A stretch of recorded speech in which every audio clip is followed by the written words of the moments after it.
Imagine you're a doctor. You've got an idea, a big one, and you're sure it's right. But every time you bring it up, the people above you shake their heads and tell you no. You can't test it on a patient because if you're wrong, someone dies, and it's on you. You can't win the argument with words because nobody's listening, so you're stuck until you remember there's one test subject in the room you don't need anyone's permission to use: yourself. That's the thread running through all 6 of these stories. Let's take a look. Werner Forssmann was 25 and still in training when he had an idea that scared everyone around him. He thought you could take a thin tube, a catheter, push it up a vein in the arm, and feed it all the way into the human heart. Doctors at the time were sure of one thing: try that, and the patient drops dead on the spot. His boss told him no, so Forssmann went around him. There was a nurse named Gerda Ditzen who had the keys to the supplies he needed, and he talked her into helping by letting her believe he'd do the experiment on her. But while she waited, Forssmann quietly numbed his own arm instead, cut into it, and started threading the tube into himself. By the time Gerda realized she'd been tricked, it was already deep in his arm. He pushed it in about 65 centimeters, right into his own heart.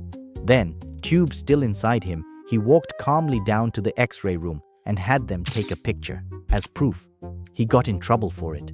But he was right. Threading a catheter into the heart became a normal, life-saving part of medicine.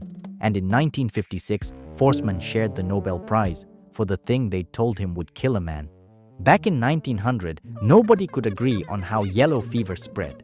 Some doctors were sure it passed through dirty clothes and bedding. A smaller group thought it was carried by mosquitoes. Jesse Lazear, an American doctor working in Cuba with a US Army team, was firmly in the mosquito camp. Here the story gets murky, and it's worth being honest about that.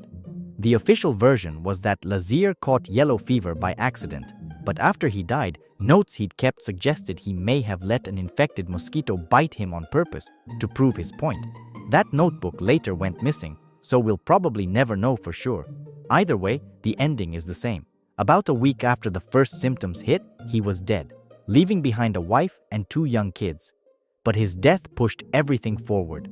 Within months, the team confirmed it. Infected mosquitoes were spreading the disease. Mosquito control went on to wipe out yellow fever outbreaks across huge parts of North America and the Caribbean. Lazear didn't live to see any of it. Stubbins Ffirth was a medical student in Philadelphia, and he was convinced that yellow fever was not contagious. To prove it, he ran some of the most genuinely disgusting experiments in the history of medicine. He collected the black vomit that dying yellow fever patients threw up and went to work on himself. He poured it into fresh cuts on his arms. He dripped it into his eyes. He fried it in a pan and breathed in the fumes. And when all that failed, he drank it. He never got sick, so he declared himself right and the case closed. Here's the strange part. He was half right, for a reason he never understood. Yellow fever really doesn't spread through fluids, so drinking a cup of black vomit and walking away fine wasn't the miracle it sounds like. But it does spread through mosquitoes, which nobody worked out until 1900. And the samples he used were probably too old to have live virus in them anyway. So he drank vomit for nothing and turned out to be right by pure accident.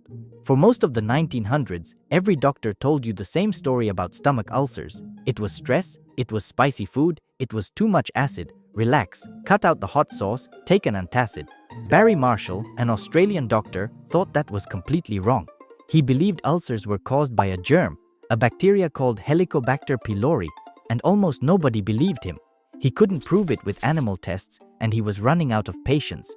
So in 1984, he grew a batch of the bacteria in a flask and drank it. Within about a week, his stomach was inflamed and sore, and the tests showed exactly what he'd predicted. The germ had taken hold and given him gastritis from nothing but a drink. Then he cured himself with antibiotics. That was the moment it clicked.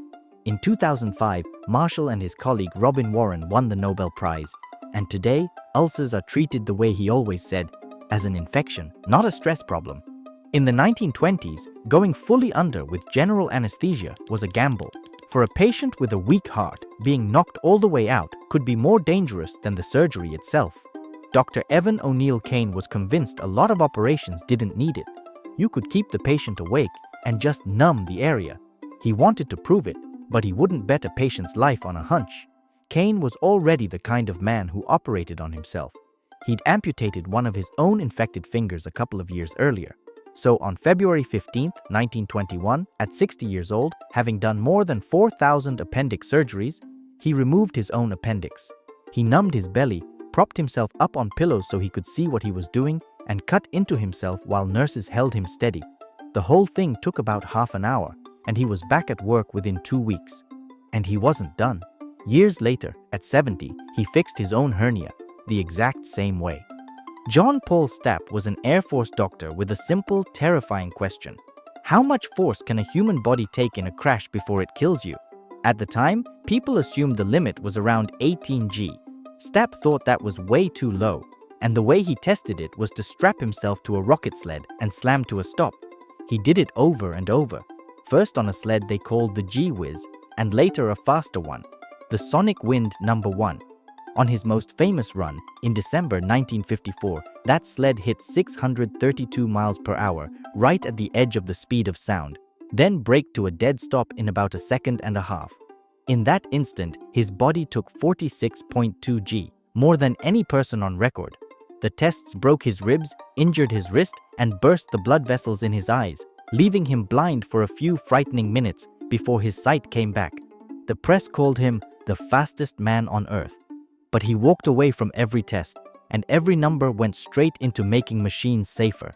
The harnesses and crash standards behind the seatbelt across your lap right now trace back to a doctor who kept throwing his own body at a wall just to see what would happen. 6 people who looked at all the rules and the careful waiting and decided the fastest way through was their own body. We think of medicine as slow and safe, all lab coats and clipboards, but a surprising amount of it moved forward because someone got tired of arguing, rolled up their own sleeve, and became the experiment.